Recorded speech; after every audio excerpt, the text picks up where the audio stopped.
So now let's see how we can utilize the lens effect inside of Corel Draw.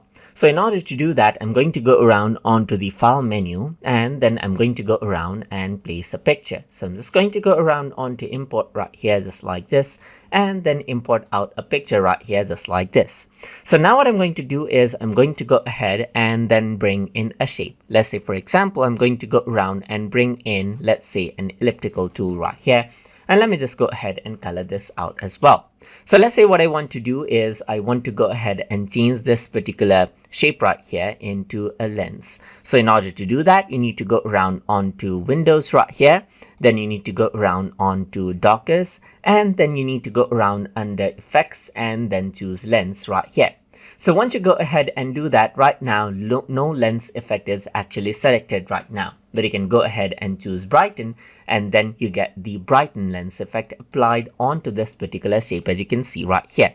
So all of the layers beneath this particular shape right here is affected. So I can go around and make it frozen right here, or remove the face right here, and then change around the viewpoint as well according to how you want, as you can see, to get different effects, and then change around the rate right here as well.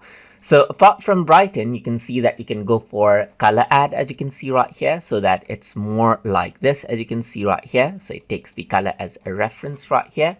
Then you can also go around and choose a different color as you want right here, just like this as well. Apart from that, you can go for color limit right here, as you can see right here, and so forth, and change around the effect as you want, just like this. You can go around onto custom color map as well, and then go for the forward rainbow, reverse rainbow, and then choose around the color that you want as well, just like this.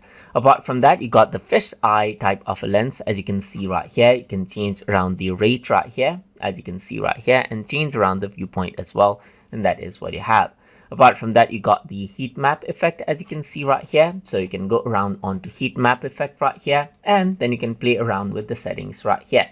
You got the invert filter right here. You got the magnify filter right here. You can change around the magnification level. You can go for tinted grayscale right here, and then choose the color for the tinted grayscale as well, just like this. And you can also go around for transparency level right here, just like this, for a same plain simple lens. You can go for wireframe mode right here and change around the fill, as you can see right here, just like this as well. And you can also go for the bitmap effect right here, just like this, and change around the effect as you want, just like this, as you can see for the lens effect. So that is how you can work around with the lens effect inside of Corel Draw.